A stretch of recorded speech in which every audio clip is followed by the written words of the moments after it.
Aujourd'hui, bien plus qu'hier, j'ai tellement besoin de toi, désespoir de Bonsoir tout le monde, bonsoir frères et sœurs, soyez salués dans le nom de Jésus-Christ de Nazareth. Bon, c'est juste un petit résumé de tout ce qu'on a vu au culte ce matin. Je parle que nous sommes dimanche 15 décembre 2024. Donc, le thème qu'on a vu aujourd'hui, c'était « Sois conscient que Christ demeure en toi afin de marcher dans la domination. » Sois conscient que Christ demeure en toi afin de marcher dans la domination. C'est ce thème qu'on a vu. Et nous allons lu Jean chapitre 14, verset 8, là où Jésus dit à ses disciples que le Père qui est en lui, c'est le Père qui fait les œuvres. Et nous avons aussi un peu lu Hébreux chapitre 11, verset 27, qui dit que c'est par la foi que Moïse quitta l'Égypte sans être effrayé de la colère des pharaons, parce qu'il voyait celui qui était invisible. Et nous allons un peu aussi continuer avec Exode chapitre 14, le verset 11 à 13, qui voit l'histoire où le peuple israélite devait traverser la mer Rouge, mais avant de traverser, et que les Égyptiens venaient derrière. Et dans cette circonstance, Moïse va dire au peuple, ne craignez pas. Les Égyptiens que vous voyez maintenant, vous ne les verrez plus. Tout ça c'était pour dire que pour marcher dans la domination, et je répète que marcher dans la domination, c'est dominer notre ennemi. Parce que notre ennemi, nous avons trois ennemis. Nous avons la chair. Donc marcher dans la domination, c'est dominer la chair, les pulsions de la chair. Marcher dans la domination, c'est de dominer le système de ce monde, qui est le deuxième ennemi, et marcher dans la domination, c'est dominer Satan et ses démons. Mais pour le faire, dans toute l'histoire de la Bible, le Seigneur s'est toujours révélé à son peuple. La conscience de ce que nous sommes, la conscience de la présence de Dieu en nous, nous donne automatiquement du crédit pour marcher dans cette domination. Et on a dit malheureusement, la plupart des croyants, c'est que nous avons reçu Christ en nous par le Saint-Esprit. Mais la plupart d'entre les croyants ne sont pas conscients de la présence de Dieu. La première chose à faire est d'être conscient. Et pour être conscient de cette présence de Dieu, c'est là que nous avons parlé qu'il faut passer du temps dans la présence de Dieu.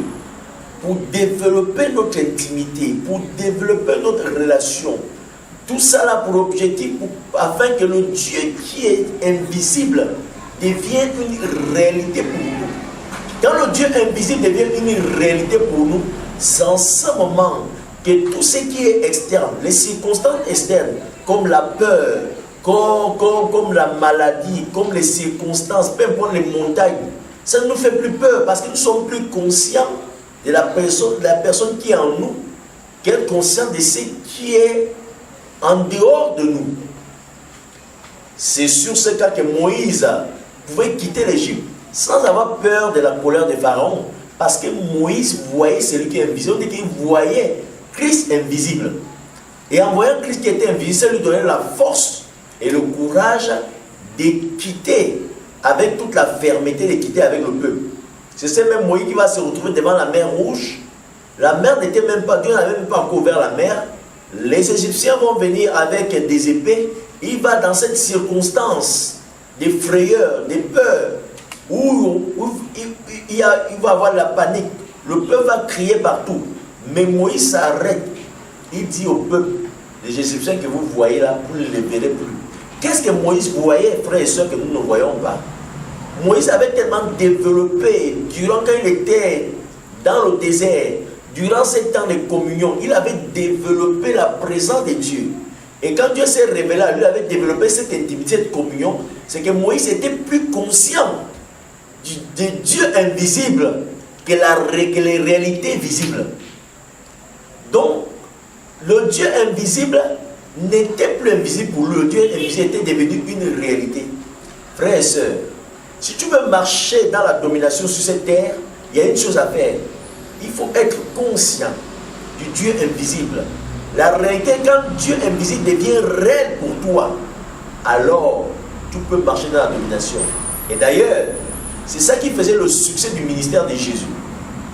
Parce que Jésus a marché, il était en communion avec le Père. Et il disait souvent, il parlait du Saint-Esprit en disant, le Père qui est en moi, c'est le Père qui fait les œuvres.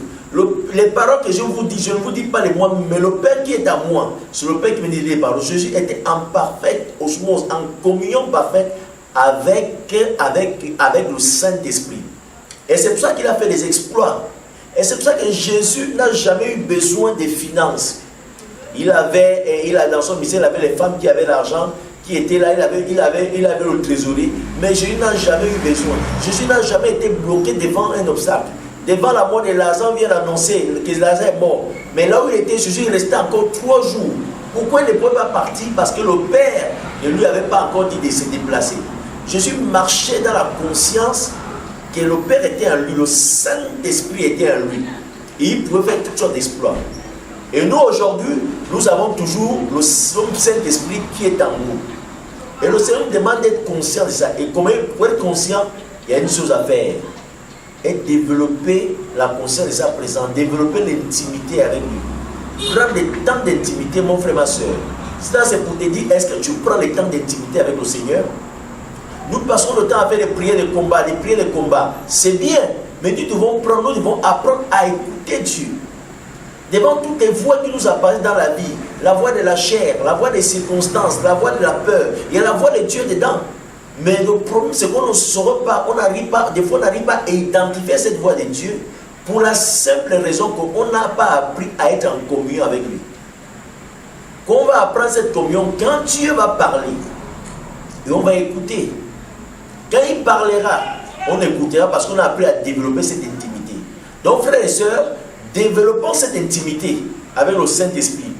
Développons cette intimité. Et quand on sera conscient que le grand Dieu habite dans notre esprit, rien ne nous sera impossible. On sera capable de faire les choses. Quand on sera conscient du grand Dieu habite dans nous, on va arriver à ce qu'on dit que celui qui est en nous est plus grand que celui qui est dans le monde. On le dit, mais des fois, les chrétiens citent ces versets, ils citent ces versets comme ça, là, comme un slogan. Celui qui est en nous est plus grand que celui qui est dans le monde. On ne se rend pas compte que ce verset est puissant. En réalité, celui qui est en nous, mais est-ce que nous sommes conscients de celui qui est en nous? Quand on sera conscient de celui qui est en nous, c'est là où ce verset va devenir réel. Celui qui est en nous est plus grand. Et qu'est-ce qui est dans le monde? Le manque, la peur des finances, la peur de quoi? Quand on sera conscient de ça, toutes ces choses, toutes les circonstances, on n'aura plus peur. Parce qu'on saura que celui qui est en lui s'appelle Christ. Et dans Christ, il y a la puissance. Il y a la solution. Jésus n'a jamais été bloqué devant un obstacle. Parce qu'il était en communion avec le Père. Et Dieu n'est jamais bloqué devant un obstacle. Donc Christ n'était pas bloqué devant un obstacle. Et aujourd'hui, il nous appelle à ça. Que nous devons être conscients que Christ qui habite en nous, si nous conscients, nous pourrons marcher dans la domination sur ce monde. C'est un peu ça qui a été dit aujourd'hui, aujourd'hui dimanche. Dans les jours qui viennent, nous allons développer ça. Mais avant, je vais terminer par une petite prière. Père éternel, je te remercie pour ta parole. Je prie pour chaque personne qui va me voir, qui va m'entendre. Que chaque personne entende cette synthèse, qui puisse développer la communion avec le Saint-Esprit, qui puisse chercher la volonté de Dieu, qui puisse développer cette communion-là. Et en développant cette intimité, nous pourrons marcher dans la domination. Je te remercie, Père, par le nom précieux de Jésus-Christ de Nazareth. Amen. Frères et sœurs, au revoir. Vous pouvez nous suivre, comme je dis, sur nos pages, sur notre chaîne YouTube. Le chaîne s'appelle Iglesia La Gracia Divina. Et vous pouvez aussi nous suivre sur notre page Facebook, dont nous mettons régulièrement nos prédications. Et si vous avez été béni, vous pouvez nous contacter. Dans cette vidéo en bas, vous verrez les coordonnées du ministère qui vont s'afficher. Soyez bénis et shalom.